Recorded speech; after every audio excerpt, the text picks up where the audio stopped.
What's up, everyone? And today I'm bringing a very interesting video, and I have a guest with me. Say hello.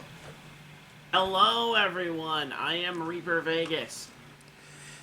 If many of you don't know, from my other channel, we did a lot of collabs together, and Yes. technically, this is the first collab on my second channel, my Yugioh channel, Yeah. Spoiler alert. I'm not very familiar with the Yu-Gi-Oh franchise.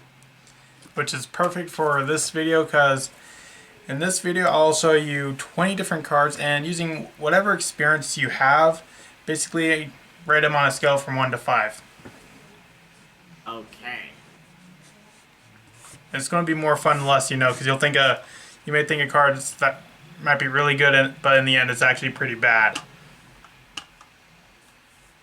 You'll see a lot of second guessing and me trying to reference other materials and my experience with other tabletop things and yeah. So, I guess first card to start off, a pretty famous one. It's a card that most Yu-Gi-Oh players still don't know what it does. It's really difficult. I still can't figure it out. Pot of Greed. Okay, well,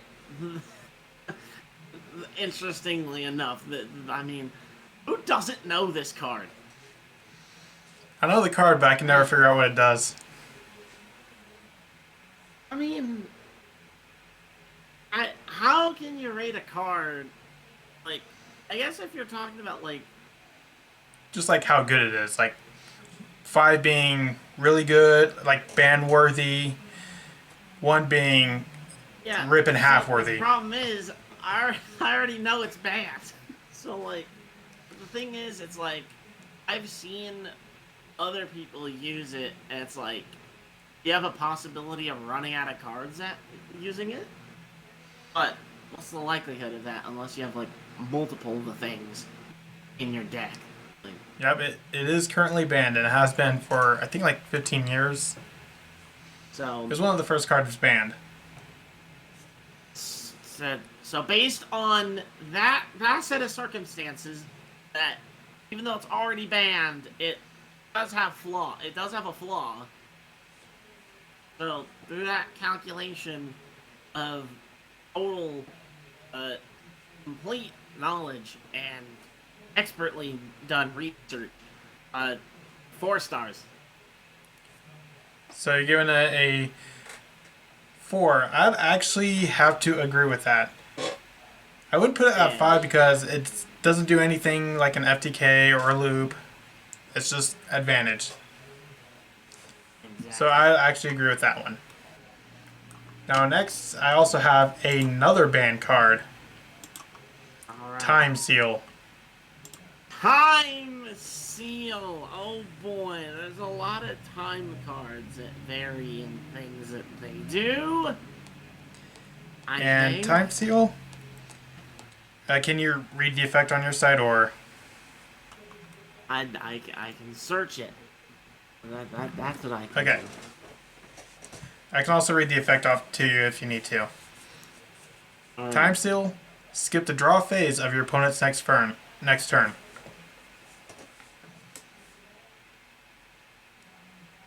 That's all it is. I mean, I feel like that's just like, it's just more annoying than anything. You know, I feel like I don't know, like I don't know how exactly how strong that'd be to just like taking one card draw, but at the same time, it's like there's other ways to get cards Like Pot of Greed. into your deck. Exactly. Uh, so it's like I don't know how ultra useful it could be. I feel like this is one of those middle of the road things. I'm just gonna leave it at a 3 and just call it there. Because I don't know Honestly, how. I would consider it a 1. While yes, it does skip the draw phase of your opponent's next turn, the way it is with it being a trap, you'd have to set it, pass turn to your opponent, activate it, your opponent passes turn to you, then it's your turn again, then you pass turn, now it goes into effect. So it goes into the effect on the 4th turn. Oh, If it was a well, spell card, it would activate. It'd be on their first turn, but with it being a trap, it's just much slower. People have been saying that this card can come back and it would do nothing.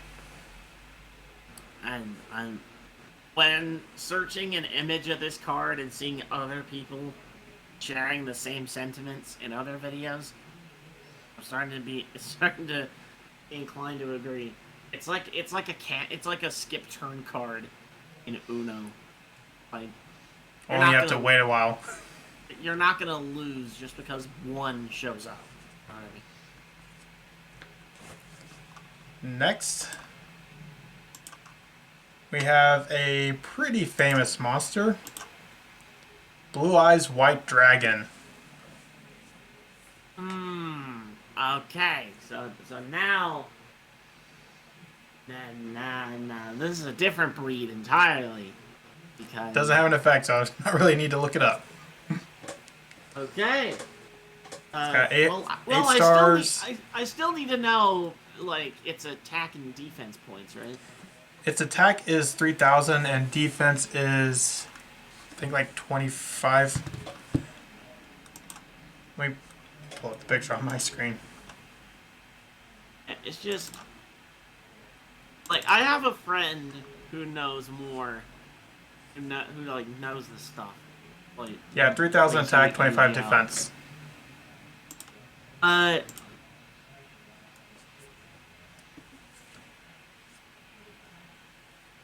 mean, at the time, it used to be good, but I think we're out of the prime of Blue Eyes just cause like it itself got upgrades over time, then just And people play effect monsters more so than anything now, yeah, and it doesn't have one. like sure it deals a lot of damage, but it's like it'd be better off using something that Has the same amount of attack and also has an effect.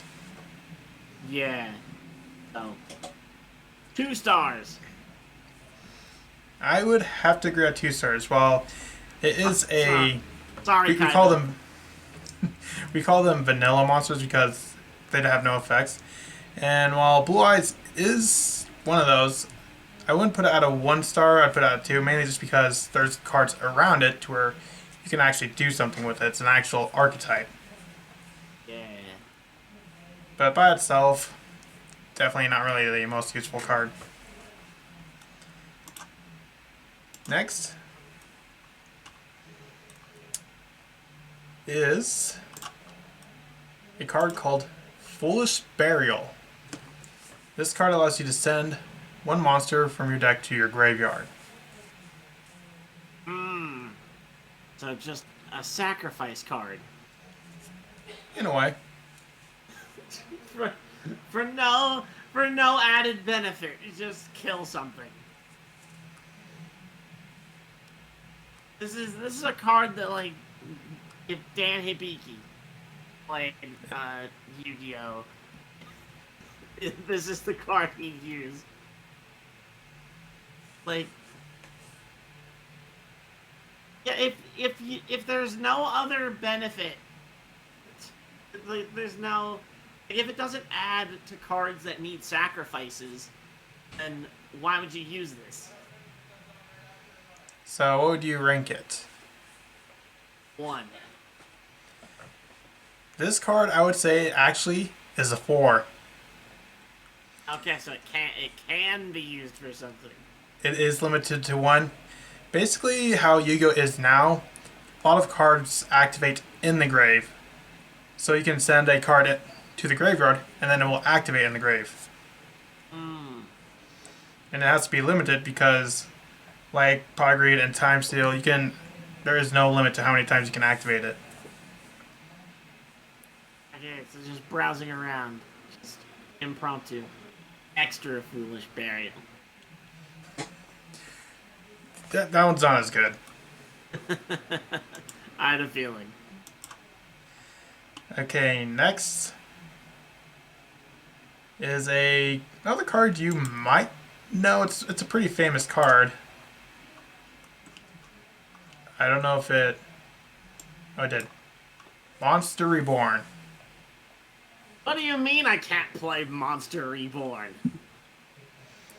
Okay, so I do know this card, and It it's is that a one. legacy of bannedness. Um, Currently, it is limited to one copy. yeah, you can. Okay, so one per deck.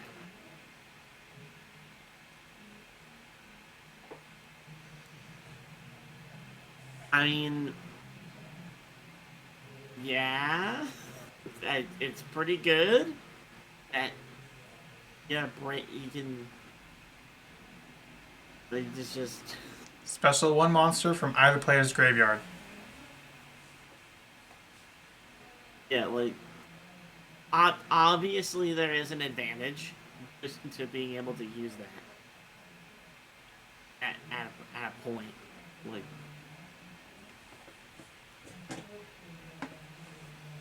So, what would you rank it? like just the like they already have like a cap on it. Like I feel like this card has been controlled to a reasonable enough degree. It's that one, and it sees play often. Oh, Not as much as you would think, but it still sees play. 4 stars. 4 stars? I'd agree. It's a really solid staple. That one was a pretty easy one. Yes, and I got to reference Team 4 Star.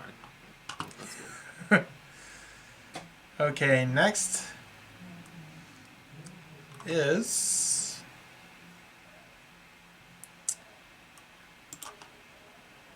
Swords of Revealing Light. Oh, the Yugi special. I see. So, Swords of Revealing Light, when you activate it, you flip all monsters your opponent controls face up, and this card remains on the field for 3 of your opponent's turns. While it is face up on the field, monsters your opponent controls cannot declare an attack.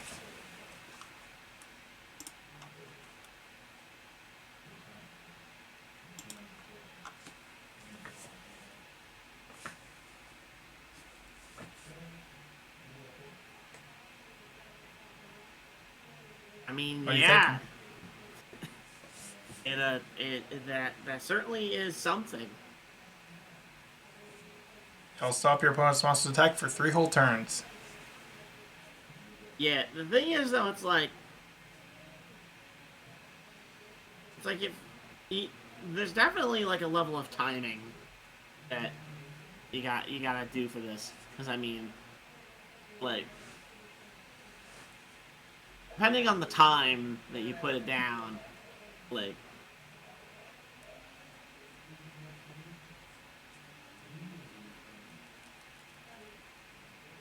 and plus it doesn't like you can't like other like spells or traps can possibly counter it, right?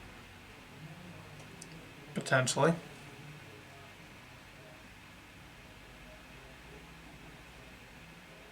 I'm thinking around maybe a 3 or 4 for this one, possibly. So like a 3.5 in a way. Yeah. I feel like 3 is too low, but 4 is too high. I'll settle on 3.5. I would say this is a 2. The one Okay. thing with this, the fact that it remains on the field for 3 turns, is what makes it worse. Because there's cards that can destroy spells and traps, and when it gets destroyed, the effect is gone. So all that protection is gone. And older Yu-Gi-Oh, it was definitely very powerful because back then there wasn't a lot of back row removal, and today we have a whole bunch of it. Yeah.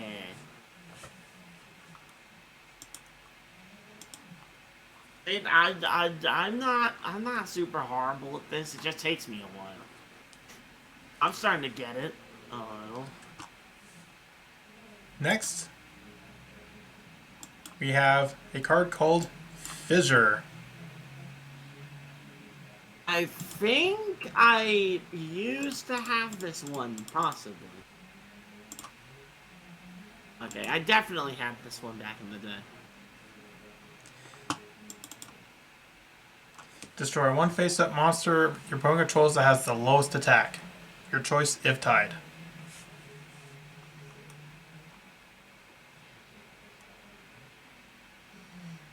So this is just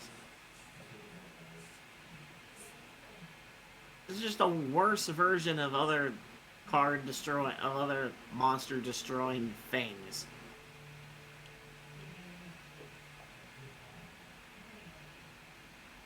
It's like you destroy something, but it's the weakest on the field. I mean, So what would you rank it at? maybe early. I don't know. 2, and that's being generous. I don't know. I'd have to agree. I don't know how Fizzer useful was this could be. this was a card released very early on. And early on, it was definitely really good. But now we have cards like Red Geki, Dark Hole, Lightning Storm. Yeah, that's what I'm saying. There's other cards that have a And those similar clearly effect. wipe. They just do it way better. And those cards literally destroy all the monsters, not just one. Yeah, this is like comparing a bomb to a nuke. There's no comparison apart from they both explode. Now the next card is a pretty this is one you might actually know as well. Mystical Space Typhoon. Or as we like to call it, MST. Well, judging from the fact that there's an acronym around it, that may give it a bit of a... I may have also had this one. Yeah, just target a spell or trap card on the field, destroy it. And it is a quick play. You don't know what a quick play is, right? So a quick play spell card is essentially can be treated as a trap to where you can set it and activate it on your opponent's turn. So it can act as both a spell and a trap. Interesting. Well, this certainly is better than the last thing we talked about. But by how much?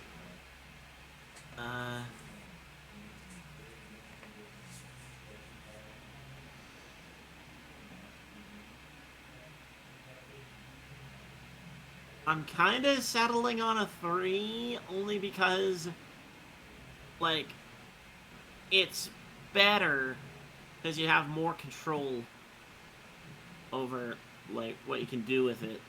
You can choose your target. At the same time, isn't there, like, counter spells or whatnot that can prevent this?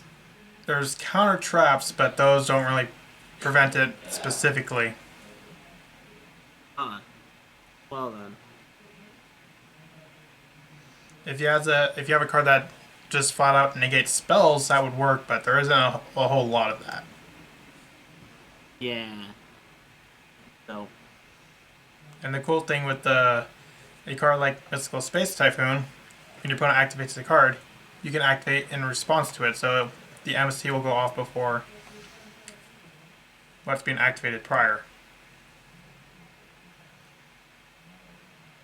So what would you rank it as? I think I'll treat it in a similar manner to gosh dang, Swords of Revealing Light. Like, I don't think it's strong enough to be a 4, but I also think a 3 is too low for it. So straight down the middle. I'd say a 2.5 to a 3. MST is still a good card. You just got versions of it better, like a card Yeah, called again, Twin Twisters. it's the same. It's the same situation as Fissure, where uh, there's other cards that do its effect better. Twin Twisters, while you discard one card, you can destroy two. And we also got Harpy's Feather Duster, which will destroy all back row. But it's definitely a lot better than Fizzer, because Fizzer, no one even plays it anymore. But some people still play Mystical Space Typhoon because it just targets one card. You don't have to discard anything. And it is a cheaper option. Okay then. Next, we have,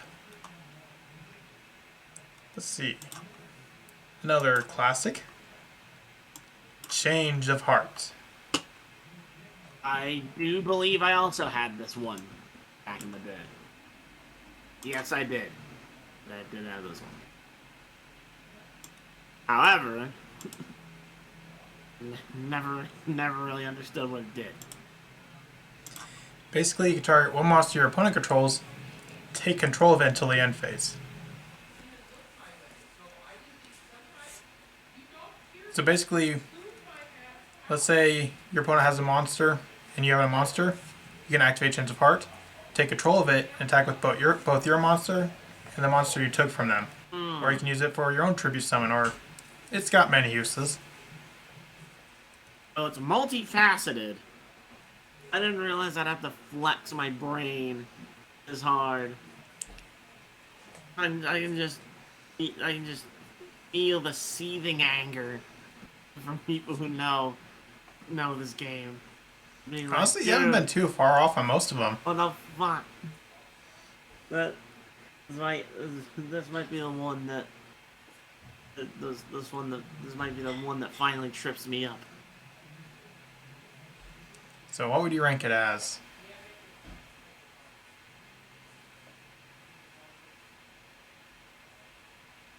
I'm just gonna go with my gut instinct and say a 3. I'd actually say a 4.5. It is currently banned. Oh, that would have helped. In fact, there is a weaker version of it that is also limited. Okay then. And there's another card similar that was also banned, but they changed the effect on it to it is now unbanned. Change of Heart is definitely, I'd say, one of the more powerful spells. I put it in a similar way as Pot of Greed, but does a little bit more than Pot of Greed. Yeah. Next, we have, this one you might actually not know, Parallel Twister. Okay, I know for a fact I did not have this one. I did not ever have this card. Definitely not as popular as MST.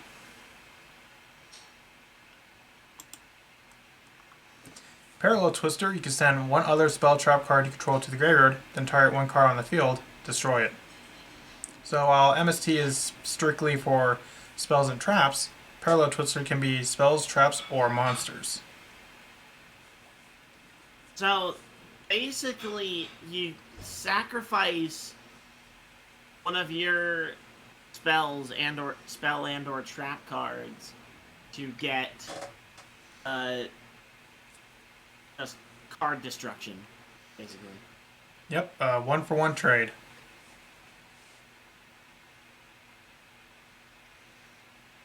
Technically, Mystical Space, well, that's not really a 1-for-1.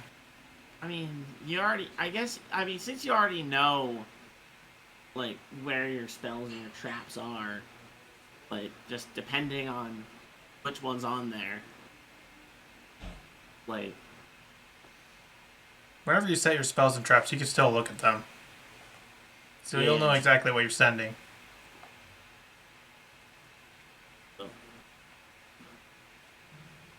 I feel like this could be too situational, but at the same time, you know, if you don't already have card destruction, then this could be a a not horrible compromise.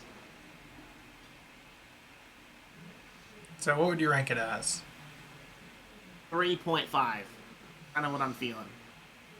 I'd put it more of a solid 2.5. It's not bad. But having to send a spell trap control to the graveyard is definitely the downside of it.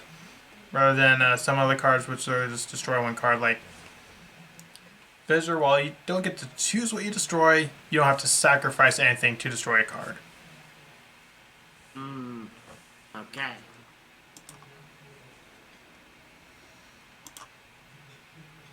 Next up, another trap.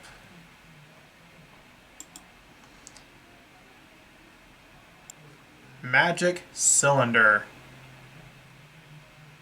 I believe I've heard of this one. It's definitely a known card.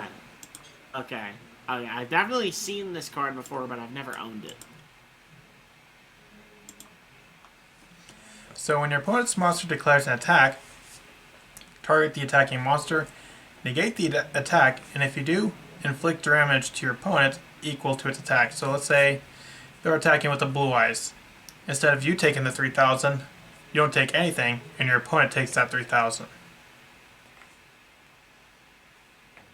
Yeah, I've definitely seen my friend get screwed over from this card before.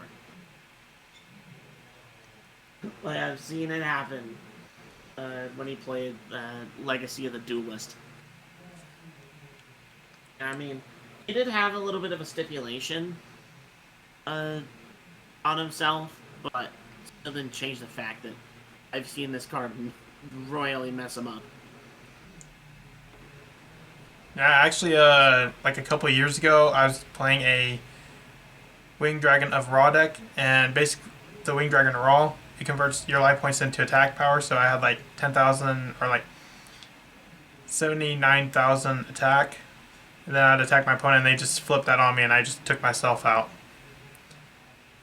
Oh my god. Yeah, this is sort of like, this is definitely like my gut reaction's like 4. That's kind of what I'm feeling. So you're saying a 4? Yeah. I would say this is a 2, and that's being generous. Okay. What's the counter for it? It only works on one attacking monster. So let's say they have 3 blue eyes, you're only going to stop the 1. And that's only when the opponent's monster declares an attack. Obviously, let's say they have a Mystical Space Typhoon, they can destroy it before it even activates. So Well, that's then. more or less the downside for it. You can stop 1, but it's not going to stop the rest. Unless you have multiple. So if you're prepared for it, you can beat it. Mm-hmm. Lesson learned. It can still come up occasionally in the same way as like a Mirror Force, but it's one of those old cards that if you play older Yugioh, you'll probably see it because in old school Yugioh you maybe summon once or twice, rather than nowadays you can summon like, you can have a full board. Yeah. Next up is another spell, Book of Moon.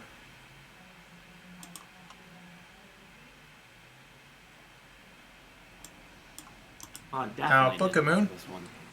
you can target one face-up monster on the field, change that target to face-down defense position.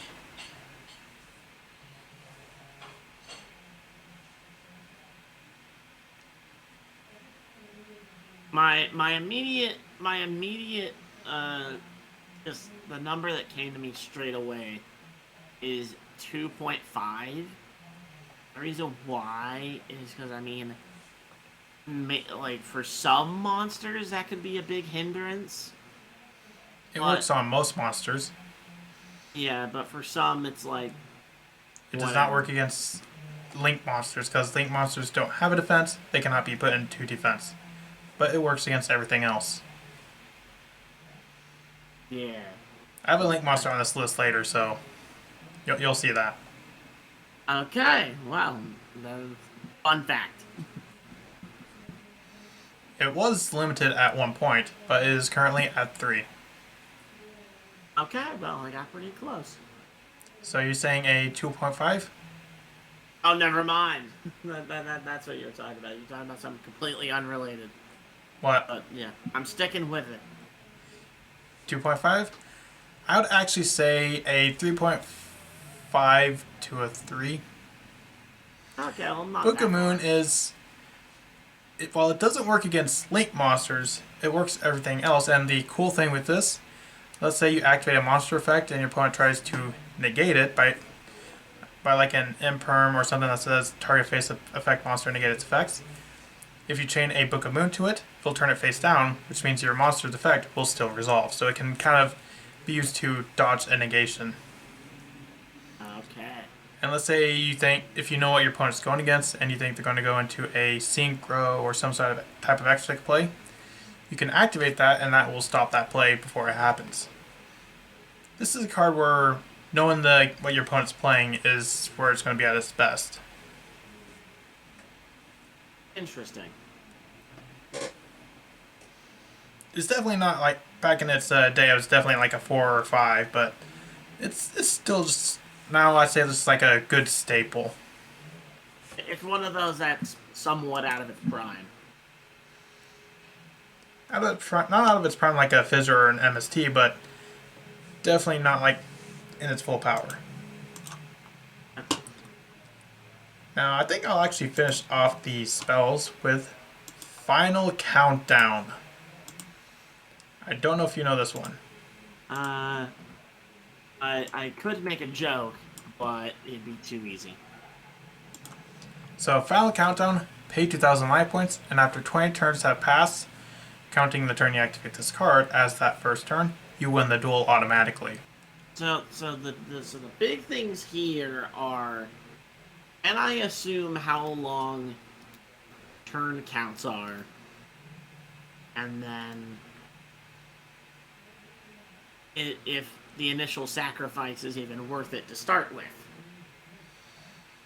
For modern Yu-Gi-Oh, most people don't really care about paying life points.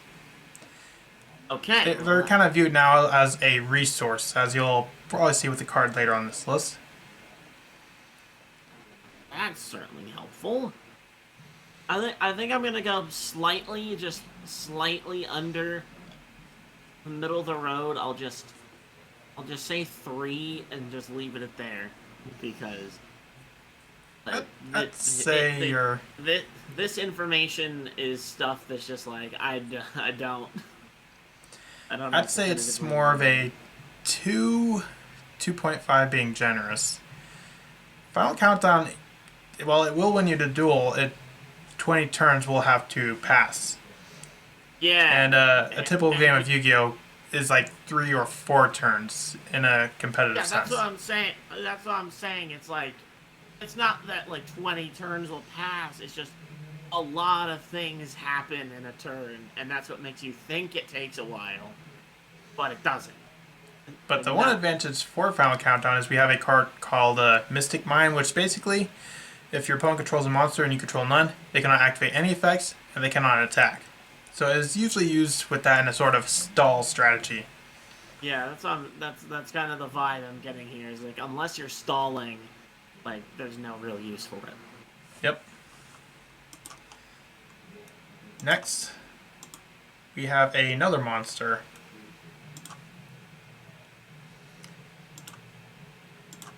Dandelion.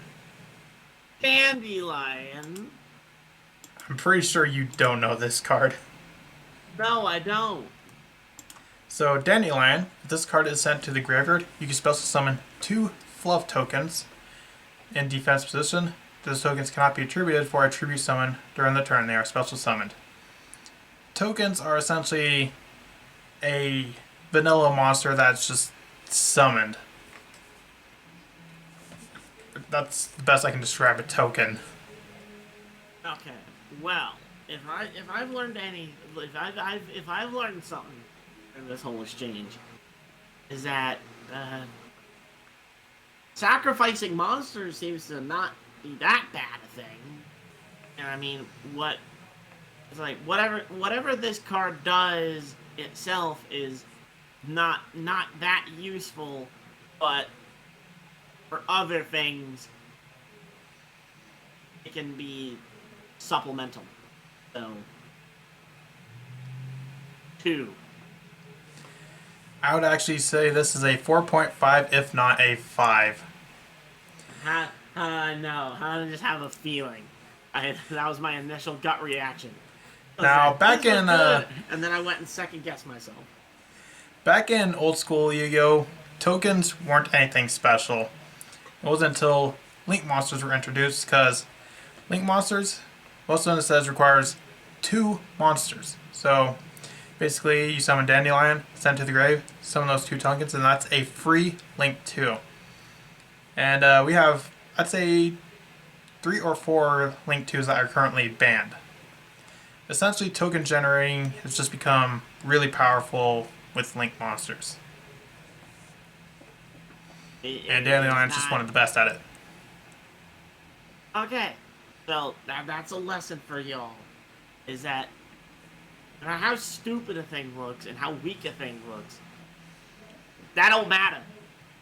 It can eventually become good over time. Yeah. Sometimes when newer cards come out, they can abuse the older cards and make them very powerful, which was kind of the case with Dandelion. I don't know. In fact, I think there's 4 or 5 cards banned that do the same thing as Dandelion.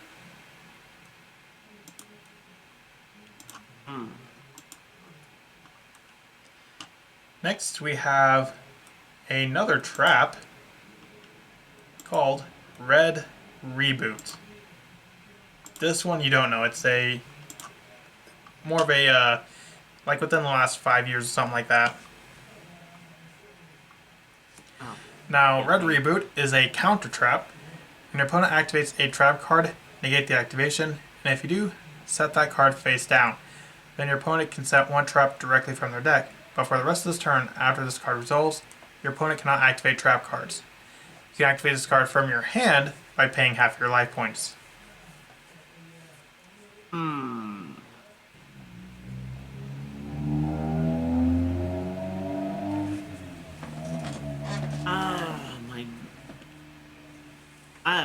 I don't know how to feel about this thing.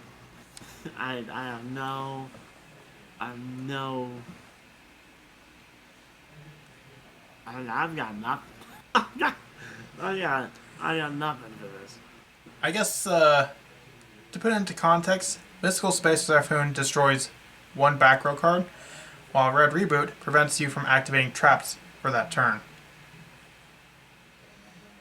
Okay. Or prevents your opponent from activating traps. So if they got 5 traps set, they won't be able to use them. Yeah, if I'm not getting any kind of strong feelings from anything, I'm just gonna just go right in the middle. So, 3.5. I don't know how to feel about this thing. I would definitely say it's a solid 4 for me. It is currently limited to 1, and basically, while stuff with Mystical Space Typhoon and all the other back removal, at least you can actually activate something in response to it. Red Reboot, with it being a counter trap. Now, counter traps can only be responded to by counter traps. So if your opponent doesn't have a counter trap, it's going to go through. They can't do a thing about it. And it can be activated from your hand as well. So against trap decks, it's definitely a way to just completely shut them down. I am glad it's at 1, because I often play trap decks.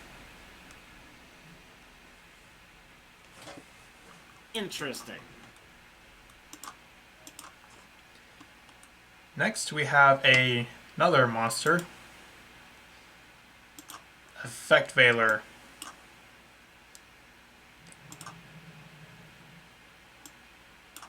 Okay. Right. Now, Effect Veiler, during your opponent's main phase, quick effect, you can send this card from your hand to the graveyard. Target one effect monster your opponent controls. That face-up monster your opponent controls has its effects negated until the end of the turn.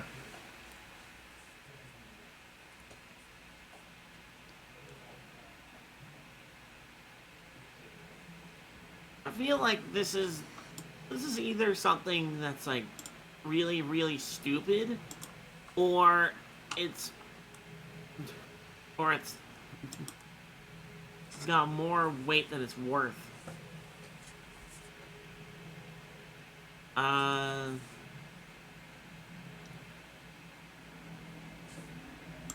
Just based on my inclination and just ignoring certain things on the thing and just looking at it.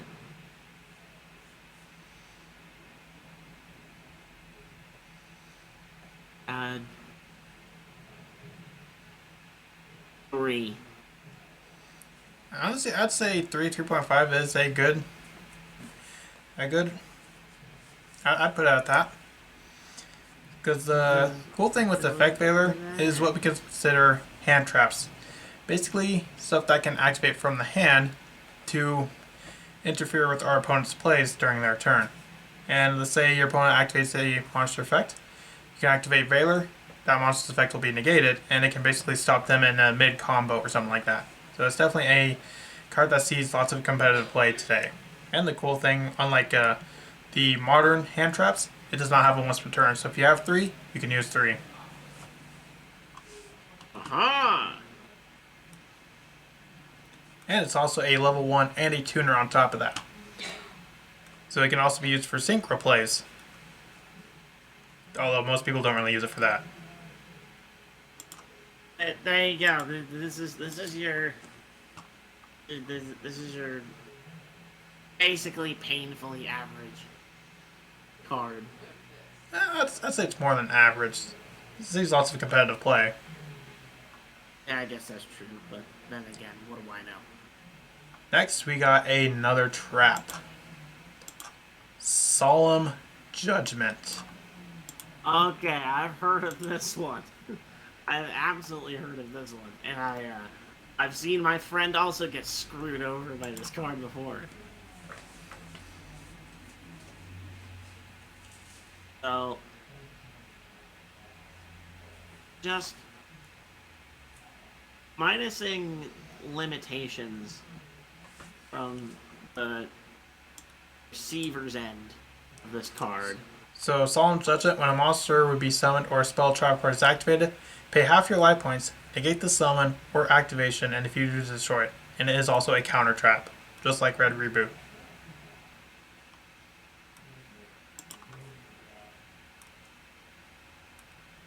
Yeah. Like you said earlier, what? Like, sacrificing life points isn't that bad now. It is not. So, yeah, just the first thing I came to is a 4, but that might just be my dumb walnut peanut brain not truly comprehending what strength this could have. So you're saying a 4? Yeah, because I mean, I do remember my friend getting bodied by this thing. I would totally agree with the 4. Okay. Because this can be used to, let's say your opponent had a Red Reboot. With this being a counter trap as well, it's one of the few things that can actually negate it. Yeah. It can be used to protect your back row or disrupt an opponent's key combo play. There's a reason a lot of people make the joke whenever someone says Solemn Judgment, you just say no. Because at the times, that's basically what it is. Whenever you activate a judgment, you're just like, nope, not happening. And they're not going to have much of a counter against it unless they have another Solemn Judgment. Yeah. So it's definitely a very powerful card. Now, next, we have a Link monster. in form There of we the go. Guard Dragon Agrippan. Basically, you cannot special summon monsters except dragon monsters while it's on the field. It requires 2 dragon monsters. During your main phase, you can special summon 1 dragon monster from your extra deck to the extra monster zone or main monster zone this card points to. Basically, you see the arrows. You can Up only and summon it down. to, yeah, you can only summon it to the bottom one, and it Okay. has to be summoned to a zone that 2 or more link monsters points to. Oh my god. This is going to be one of the harder ones. I can't even, like, if I could barely wrap my head around just. So I guess Yep. in short terms, let's say you have this one and the other bottom 2 arrows. Let's say you have a monster there that has an arrow pointing to the left or the right. You can summon a dragon monster from the extra deck right there. Uh, Which with guard dragons is fairly easy because there are actually 3 guard dragons, and both of them can basically set that up. They can set that up.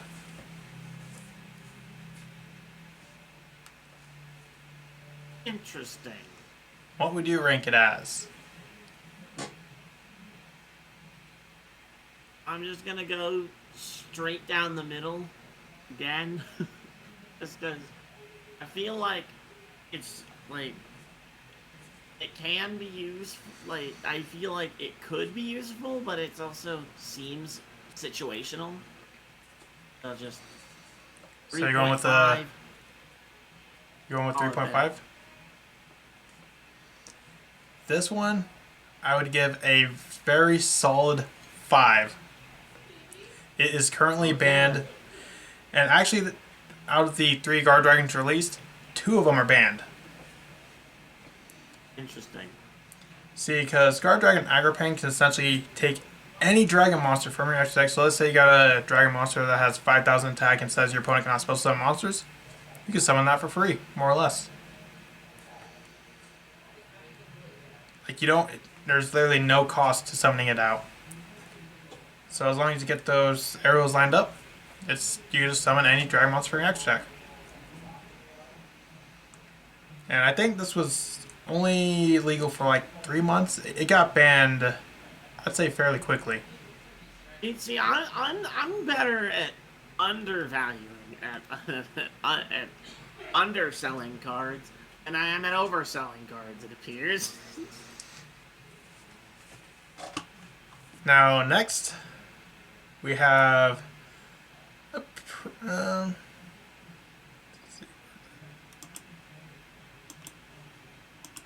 a card called Magical Scientist. Oh, I haven't heard of this. I haven't heard of this before. So, you can pay 1,000 life points to special summon 1 level 6 or lower fusion monster from your fusion deck or extra deck. I have the old version of it. In face-up attack or defense position. That fusion monster cannot attack your opponent's life points directly and it's returned to your extra deck at the end of the turn.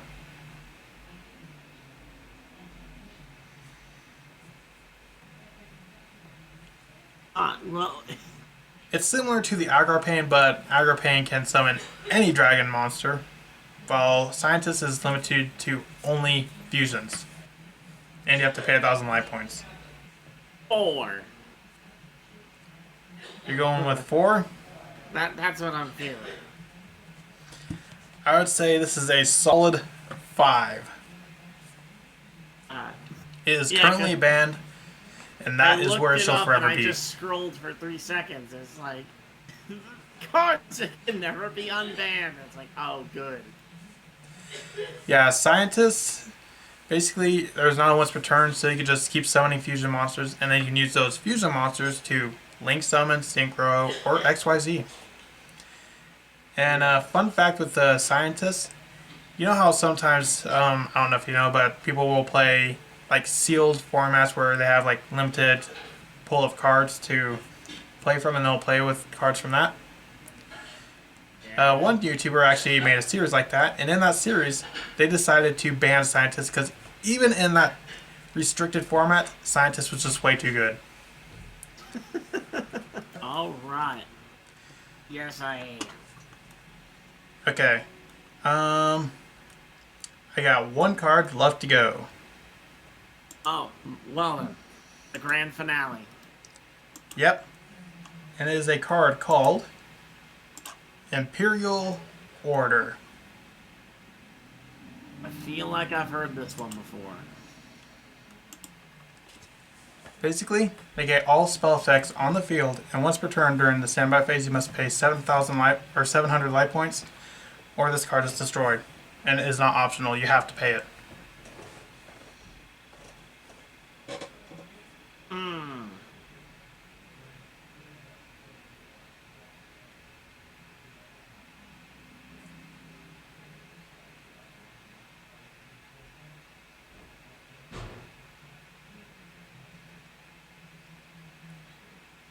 I feel like this one's dumb. I feel like this is one of those. Seems to be the pattern. That I can't tell if this is just a section of everything is broken, or if I'm about to get bait and switched, and be like, this card sucks for the user. Like, I don't know how to feel anymore. So, what would you give it?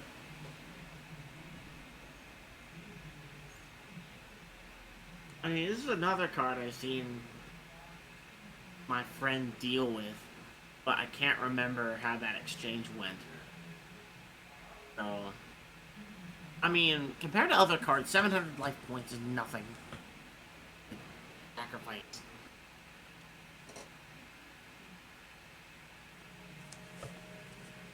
I guess, like, 700 per turn, though.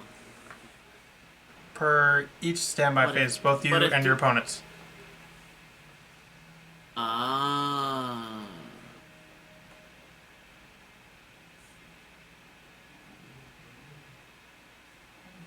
So, what's the final score? I'll say 4. That's kind of the number I'm floating towards.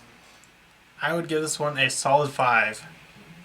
This card was banned, came back with an errata, so they made it weaker, was still powerful, and just recently got banned again.